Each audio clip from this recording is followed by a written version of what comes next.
What's going on, everybody? You got Tone here, back for some more Draft League content, bringing you guys week number 3 of the inaugural season of the UPBA, where this week we are taking on the Star City Archers, coached by MidPokeMaster. His links and stuff will be in the description down below. Be sure to check out his side of the battle, as well as check out the links to all the other coaches in the UPBA. So, like I mentioned, we are taking on MidPokeMaster and his Star City Archers, and as you can see, this game was played on Showdown. We ended up disconnecting in the Wi-Fi game, so yeah, to take quite a while to remember all the turns that happened during the recreation, but it was worth the recreation for sure.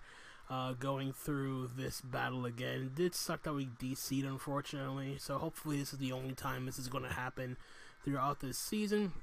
But just to quickly go over the matchup, MidPokeMaster's full team consists of the Tapu Lele, Mega Charizard X, Mandibuzz, Shaman, Empoleon, Nidoking, Jolteon, Buzzwole, Rhyperior, and Leavanny, with his Z users being Jolteon and the Buzzwole. So this matchup was kind of iffy.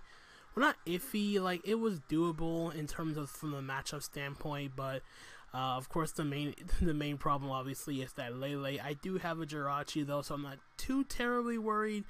But there were a couple of things I wanted to do in terms of this build, was to try to catch him over prepping for certain mon. Specifically, hopefully trying to catch him over prepping for my Mega Kangaskhan. As you see, I did not end up bringing in this game because I felt like he would definitely prep heavily for that, considering Mega Kangaskhan is a huge nuisance to his team, but he does have a Mandibuzz and a Buzzwole, which can take on Mega Kangaskhan relatively easy. So I decided to build in a way that could potentially punish him for over prepping for my Kangaskhan and under prepping for everything else on my team. So just to quickly run down the team that I have here. So first off is a Spadef Jirachi, Wish Protect, Iron Head, and Toxic. This is my dedicated response to the Tapu Lele. Nothing much else to say about that. Then I have my Garchomp, which is a standard Stealth Rock Swords Dance. Outrage Earthquake with Dragonium Z. The Jirachi is Leftovers. My Amoonguss rocking Assault Vest, bringing it for the first time this season. AV with Giga Drain, Sludge Bomb, Stomping Tantrum for the Empoleon. And the last move, I didn't really know what I wanted to put as for the last move. I kind of failed a little bit with like Hidden Power Flying to hit the Buzzwole a bit harder, or HP Rock if I can catch the Charizard, but I felt like it didn't really make any sense to try to go that hard in terms of prepping, since Sludge Bomb does a decent chunk to those mons anyway. So I instead decided for the last move to be Venoshock, which does help out if I'm able to snag a poison with Sludge Bomb, or if I'm able to get a Toxic off with my Jirachi. So Venoshock does double damage to an opposing Pokemon if it's poisoned. I don't really care much for Empoleon because I do have Stomping Tantrum, so I can spam Sludge Bomb against his team relatively free. And then if he goes into Empoleon, I can Stomping Tantrum afterward, do double damage, get off a good chunk of damage to the Empoleon. And then next up is my Tornadus Therian, which is Expert Belt with Hurricane, Focus Blast, Defog, and U-Turn. Defog mainly because of the fact that he did have a Leavanny, and I didn't want webs to become a hindrance to my team, although the main thing it would affect in this particular matchup would be my Garchomp and my Greninja. Then I have my Diancie, which was essentially like a last minute mon I put on there because the team didn't really have a win con. While I was building this team, there was like literally no real win conditioning forming as I put the team together. So Diancie is here. It acts as a Mega Charizard X check. And then we're rocking Trick Room in case he wants to Dragon Dance up and take advantage of his speed tiers. And then I have Earth Power, Moon Blast, and Power Gem. Power Gem hits the Mega Charizard X a bit harder than Diamond Storm does. And then lastly, bringing Greninja for the first time all season, rocking a Choice Scarf set with Hydro Pump, Ice Beam, U-Turn, and Icy Wind. So, looking at the team that Mid ended up bringing, he actually ended up bringing the exact, he brought the entire, all 6 Mons I was expecting him to bring in this matchup, like, Mon for Mon. This was the exact team I envisioned facing, heading into this game. So, with that in mind, I kind of had a couple of lead options at my disposal. I considered, one of 2 things. The first one was either leading off with my Tornadus, but I felt like the Tornadus would be kind of, it'd be kind of obvious because Torn is like normally a great lead, and then the other option being my Garchomp, but I figured I go the Garchomp route. If he decides to lay up with Empoleon, try to get up rocks early, I can catch that thing and go for an Earthquake, or try to get my own rocks early and hope he doesn't have Ice Beam. But more often than not, I'm just gonna, in the case of a Garchomp versus Empoleon lead, I will always click, I'll always click Earthquake, even if he goes into Mandibuzz or the Buzzwole. So, since we had to recreate most of this, it's about 21 turns, I believe, of recreation we had to do. So, I'm just going to try to go through this as slowly as I possibly could while trying to be as thorough as possible. So I'm going to make the lead with my Garchomp here. If he leads off with Jolteon, I do have a pivot in my Amoonguss. So as we play the battle here, we are going to lead off with Garchomp. As he does lead off with the Jolteon, I'm going to pull the switch out into my Amoonguss as he goes straight for the HP Ice. He's going to Volt Switch here, confirming this is not Choice Specs. He's going to Volt Switch out into the Empoleon here. So I go for a Sludge Bomb here, and now he's going to get up his rocks. I click Stomping Tantrum, which does 62 to this thing because I did, I used Stomping Tantrum after I went for Sludge Bomb. Then I Giga Drain here on the Charizard, and he's going to pull a Double Switch as I go for another Sludge Bomb, and the reasoning I went for a double Sludge Bomb here was mainly because of the fact that I did not want the Charizard set up for free. I'd rather him go for a Dragonite and then try to take me out, or get into a situation where if I can get the Sludge Bomb poison on him and he tries to roost up and Dragonite again, I do have Venoshock in the back if I'm able to get the poison on it, so I put more pressure on his Charizard to try to roost up and try to prevent him from trying to go for an early game sweep in that regard. So that's pretty much the reasoning behind that. So he goes out into his Mandibuzz here, and I believe at this point I'm going to go out into my, I believe I went out into my, either I double Sludge Bombed again or I went for a Jiraiya. Alright, I Sludge Bombed again because I wanted to get the poison here, because I went into this situation, I went into this matchup of Amoonguss versus Mandibuzz with the concept of this thing is not packing Brave Bird. Like I would assume it'd be like Foul Play, Roost, Toxic, and like U-Turn or something along those lines. So I didn't really feel like he had the room to fit Brave Bird in the situation. But even if he did have it, I easily took one Brave Bird, and I was just trying to get the Sludge Bomb poison off of this thing, because getting damage off on this Mandibuzz is actually great to put it in range of my Garchomp's Z move. So that's what I'm going to end up doing here. So I actually ended up getting the Sludge Bomb poison immediately after I went for it. So I kept clicking Sludge Bomb. He kept roosting until I got the Sludge Bomb poison, which explains that sequence of events there. So now I get the poison on the Mandibuzz, which did happen in the actual battle.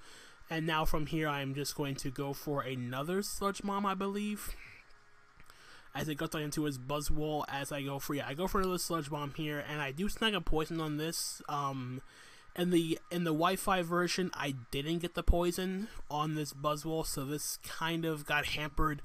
It kind of changed things a little bit, but not too much to the point where I don't think it mattered that much. Although from his perspective, it most likely did matter a little bit more, but I'll talk about that when I get to a certain point in the recreation. So here, I'm going to go for the Giga Drain to make up for this. I go to Torn here as he's gonna. I make an aggressive play going hard into Tornadus as he goes for the Ice Punch here. Does a good chunk of damage here, and here I go for the Defog as he goes out into his Jolteon. Cause I really didn't expect him to stay in on an expected Hurricane, so I'm gonna Defog here, and then I'm gonna go back into my Amoonguss. He's just going to Volt Switch out. I believe he's going to go back out into his Buzzwole. He goes into Charizard here. So he goes to the Charizard, I believe then he doubles out into the Mandibuzz on my Tornadus. Yeah. So then I went for Focus Blast here in the actual game, and hopefully I connected. Luckily, I do connect the Focus Blast, as he's now going to go for a Toxic here on my Tornadus. And then from here, I go for another Focus Blast as he goes out into his Jolteon. As we do connect the next Focus Blast to 47, and then I go out and I switch out into my Amoonguss again. He's going to fire off a Shadow Ball. I think he's just trying to catch my Jolteon, my Jirachi, excuse me. Then he Volt Switches. It goes back out into Buzzwole. I click Giga Drain. Yeah, I Giga Drain here to make up for the poison, because like I said in the actual game, the Buzzwole wasn't poisoned by Sludge Bomb in this situation. So now I go into my Jirachi. He goes for the Ice Punch. And here I go for the Wish. I go for Wish here, as he's going to go for a Leech Life, I believe. Yeah, he goes for Leech Life, does 37. And now I'm going to fire off. So now I'm going to go, instead of go for Protect, I go for Toxic in the actual game, because I knew there wasn't any one. Okay, so let's slow things down a little bit. So I went for Toxic here because this was a turn where the Buzzwole actually got poisoned. It didn't get poisoned prior. I was actually going to ask him if he had Roost on the Buzzwole to click Roost here as I went for Toxic, just to make up for the poison chip that happened already because of the Sludge Bomb poison from the Amoonguss. So I went for Toxic there, which was my actual play in the Wi-Fi game, and I believe he went for an Ice Punch, predicting me to switch out into my Tornadus. Yeah, so that's what he ended up doing. As I get my Wish up, I get back up to full, and I believe I go for another Wish, if I recall correctly. No, okay, I doubled into Amoonguss, and then he went for another Leech Life. And then he went to Empoleon as I went for a Sludge Bomb, if I recall correctly. Yeah, so that's what happens, and this is where the recreation ends before things pick back up again for real. So a little bit of some weird plays, but it kind of just trying to even out what happened between the Wi-Fi battle and what happened here. So from this point on, it's just straight up back to the battle itself. So continuing on from this from the recreation itself, I believe I made the play. I'm going to switch out into my Tornadus. On this play, I was actually tempted to double Sludge Bomb here, but he goes on to his Mandibuzz as I'm going to I'm going to switch out into my Tornadus, and the Mandibuzz is going to end up dropping to Poison, which is it's good and at the same time bad. Good in the sense that the Mandibuzz is down, obviously, so it's one less thing for my Garchomp to have to try to get past, but it's also bad in the sense that he gets switch initiative, and I know that the Jolteon's going to come right back out, but I'm not really fearing it just because of the fact that I do have my my pivot being my Amoonguss, which is essentially near at full HP anyway. I don't really care if he Volt Switches. I know he's going to go out into either Charizard or the Lele. Income on top of Lele for the first time this game, as I believe I'm going to switch out into my Jirachi. He pulls a great double switch into the Charizard, expecting the Jirachi to come out, and I'm forced to go out into my Tornadus, as he's going to Mega Evolve and click Substitute. Yeah, he goes for Substitute, so this is actually very, very bad, because now now that he reveals Substitute, I'm thinking, okay, this has to be like sub. If he's like sub DD, if he's sub DD, obviously that means he's going to either be Roost one attack, which I don't really see that being the case. So something else must be going on here. So I'm actually terrified because whether or not I get potentially swept by this Charizard is basically going to come down to whether or not I hit a Hurricane. If I miss my Hurricane and I'm not able to break this thing sub, it could be a bad time. I'm not going to lie here. So ideally, I also could have made a play and went hard onto and be aggressive, going hard into Garchomp or go hard into Diancie. But I wanted to preserve my Diancie for the late game. I needed to get a bit more chip on the. I wanted to at least get more damage on the Lele before I try to attempt anything in terms of going for Trick Room with my Diancie. So now I'm going to throw caution to the wind, go for the Hurricane, hopefully break this thing's. Hopefully I connect with my Hurricane here, as he's actually going to go for the. We connect the Hurricane and he goes for the Flame Charge. So I see Flame Charge, so he's not like Dragon Dance or whatnot, and I'm just going to sack off my Tornadus in case he wants to go for Substitute again. He goes for the Dragon Claw, knocks out my Tornadus, which is fine.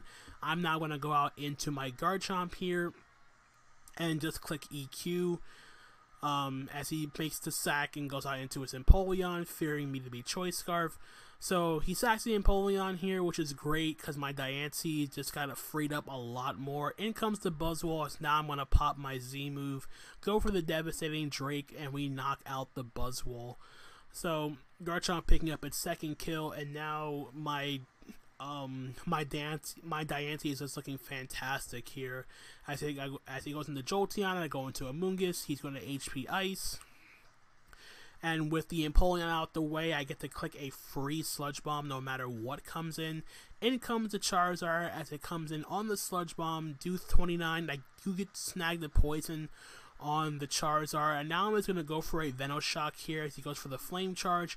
Does 50, but not enough to kill my Charizard. I go for the Venoshock, and we're going to knock out the Charizard. So Amoonguss picking up its second kill of the match. In comes the Jolteon. I'm going to make the play out into my Jirachi because it can take any one hit. It can take any hit from this Jolteon, and it pretty much revealed to not to be like a boosting item. Or if anything, I'm expecting the thing to be like probably Expert Belt or Magnet, one of those things. So he's going to go for Shadow Ball here. I'm just going to throw up a Wish in the air as I'm going to now go for the Iron Head, I believe. Yeah, I go for Iron Head just to get to whittle this thing down more and put it into guaranteed range where my Diancie can then come in and just win in the late game. So now he's going to Shadow Ball again. I go for another Wish, and I'm going to protect this turn just to guarantee I get myself back to full HP with the Wish. As he goes for another Shadow Ball, and I believe at this point I go for a third Wish. As he goes for the Shadow Ball again, does 41, doesn't get the Spadef drop, so I throw up a Wish, and he's going to make the aggressive play into the Tapu Lele, expect me to go for a Protect, but I'm just going to go fire off an Iron Head because I know I can take any one hit from this Jolteon, barring a crit. So now I'm back at full HP. I go for another Iron Head here. The reveal goes for the Shadow Ball, does 34. And now I'm just going to Iron Head, take out the Tapu Lele, and all he has left is this Jolteon, which is easily dealt with by pretty much between this and the Amoonguss. So I'm just going to Wish here. I could have went hard into Amoonguss, but I didn't want to risk like the double crit or anything like that. So now I'm going to go on to my Amoonguss here. He goes for the Thunderbolt as I now get back up to about 88%. Yep. So after passing the Wish, I go for the free Sludge Bomb. He's just going to T-Bolt me again. And I'm going to click Sludge Bomb, take out the Jolteon, and we're going to pick up a nice 5-0 win over the Star City Archers and MidPokeMaster. So yeah, really unfortunate with the DC.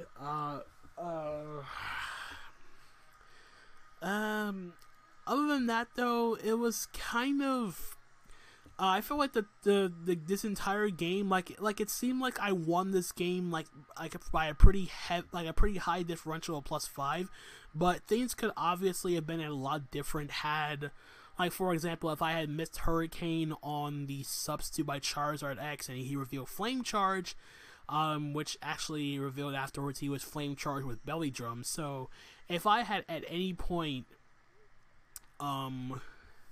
was unable to get past this thing's substitute, that thing could have swept me so easily, especially considering my only response to that particular set was Diancie. But if he was Earthquake over Dragon Claw, I would have been in a lot deeper trouble because my Diancie would not have lived an Earthquake, especially at +6. Albeit it did mean that he needed to be at +6 to take out my Garchomp, though. So I guess it was more of a sense of he did have the team to take my Diancie on, but it came down to more him trying to preserve Empoleon for the Diancie, and once that thing went down, it kind of forced his hand in terms of setting up with the Charizard a little bit earlier than he wanted to. So yeah, like I said, a lot of things could have happened in terms of changing the outcome of this game, or changing the amount of differential that could have that I could have accumulated during this battle. So yeah, like I said, it may look like I won 5-0, but like I said, it easily could have been a different story had like I missed Hurricane on the substitute. So yeah, it's gonna be pretty much it for this battle. We move to 2-1 +7, so nice back-to-back convincing wins after the week 1 loss. And that's going to be pretty much it from me in terms of this battle. Be sure to check out my opponent's side of the battle in the link down below. And yeah, that's pretty much going to be it from me. Thank you guys so much for watching, and until the next time, this is Tone, signing out for now. Peace out.